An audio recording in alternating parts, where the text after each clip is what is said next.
Hello student. हम class 12th में topic start किया हुआ था समास।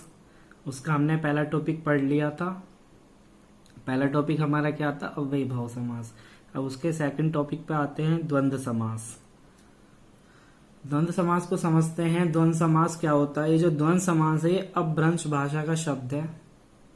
अभी अपभ्रंश भाषा क्या होती है? अगर हम भाषा की बात करें तो सबसे पहले हमारे यहाँ संस्कृत भाषा आई, जिसके अंदर हमारी वैदिक काल में रामायण और महाभारत लिखे गए। फिर पाली भाषा, जिसको बौद्ध भाषा कहते हैं। प्राकृत भाषा, जो जैन धर्म की भाषा होती है। अपभ्रंश भाषा, जिसको संप्रदाय की भाषा कहते हैं।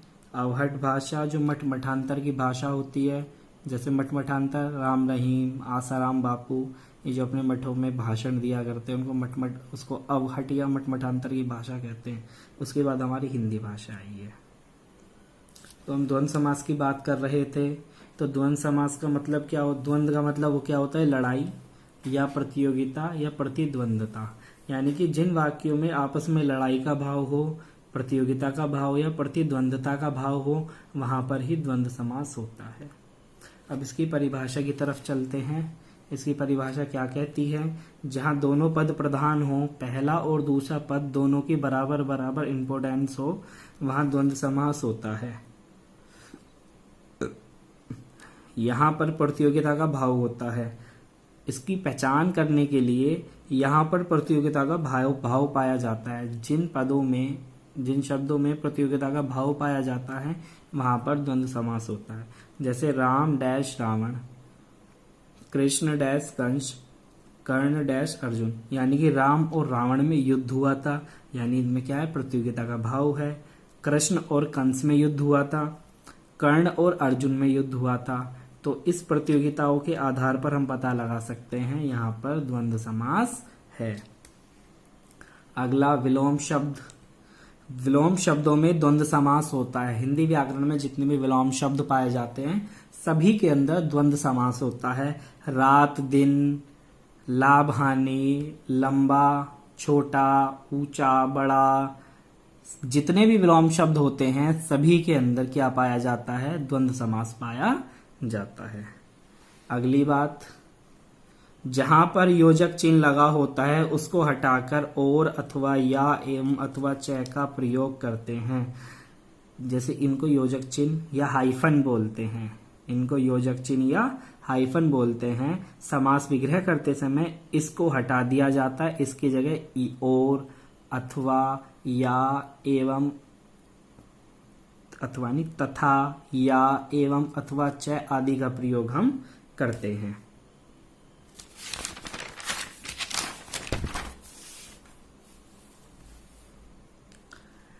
आवर्तियों में भी द्वंद्व समास होता है। आवर्ती का मतलब एक ही चीज दोबारा आना। जैसे रात रात, हरा हरा, पीला पीला। तो यहां भी हमें द्वंद्व समास देखने को मिलेगा।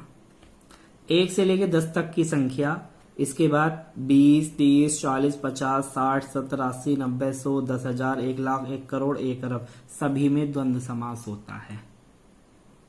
1 से लेकर 10 तक, फिर 20, 30, 40, 50, 60, 70, 80, 90, 100, 1,000, 10,000, 1 लाख, 1 करोड़, 1 अरब, जितनी सारी संख्याएं होती हैं इन सभी में द्वंद्व समास होता है। इनके बाद एक दंत, सप्तऋषि, नवग्रह, दशानन, पंचवटी, इनमें नहीं होता है। क्योंकि एक दंत जो है, भले ही इसके अंदर एक आ रहा है लेकिन यह द्वंद्व समास नहीं होगा। क्योंकि एक दंत हम किसको बोलते हैं? गणेश भगवान को बोलते हैं। तो इसलिए ये संख्या को न दर्शाकर ये किसी ईश्वर को दर्शा रहा है, इसलिए यहां पर द्वंद्व समास नहीं होगा। सप्तऋषि, भले ही यहाँ 7 आ रहा है लेकिन सप्तऋषि का मतलब ये 7 ऋषियों को दर्शा रहा है, इसलिए यहां पर भी द्वंद्व समास नहीं होगा। नवग्रह, भले यहाँ 9 का मतलब 9 आ रहा है लेकिन ये 9 को ना दर्शाकर ये 9 ग्रहों को दर्शा रहा है, इसलिए यहां पर भी द्वंद्व समास नहीं होगा। दशानन, यहाँ 10 भले ही आ रहा है लेकिन ये दशानन का मतलब है ये 10 सिर वाले को दर्शा रहा है, अर्थात ये रावण को दर्शा रहा है, इसलिए यहां पर भी द्वंद्व समास नहीं होगा।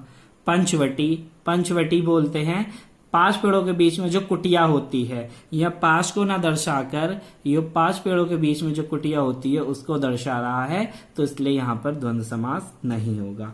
भले यहाँ 1, 7, 9, 10 और 5 लिखा हो, लेकिन यहाँ पर द्वंद्व समास नहीं होगा, क्योंकि ये किसी और चीज को दर्शा रहे, ना कि संख्याओं को। अब इसके उदाहरण देख लेते हैं थोड़े से, किस तरीके से हमें करना है।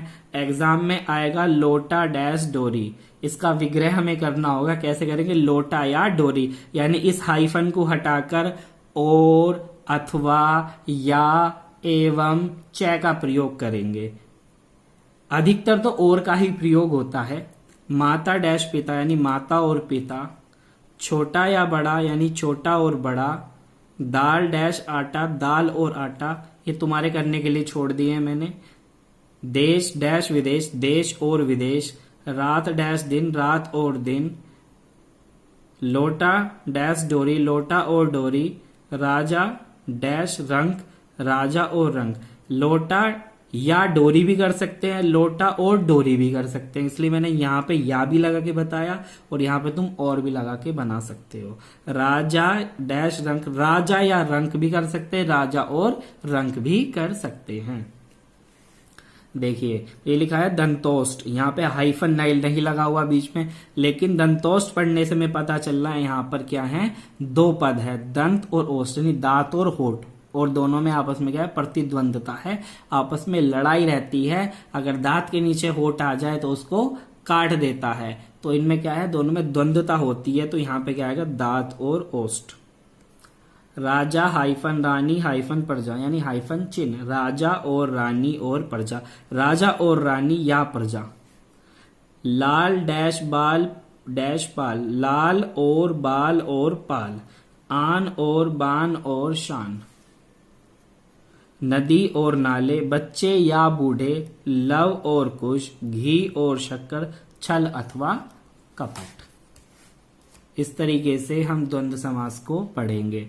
तो द्वंद्व समास के अंदर क्या बताया गया कि आपस में प्रतियोगिता होती है, प्रतिद्वंद्वता पाई जाती है, वहां पर ही द्वंद्व समास होता है। जितने भी सारे विलोम शब्द होते हैं सभी में द्वंद्व समास पाया जाता है। इनके बीच में हाइफन लगा होता है, हाइफन को हटाकर और, अथवा, या, च, एवं आदि का प्रयोग किया जाता है।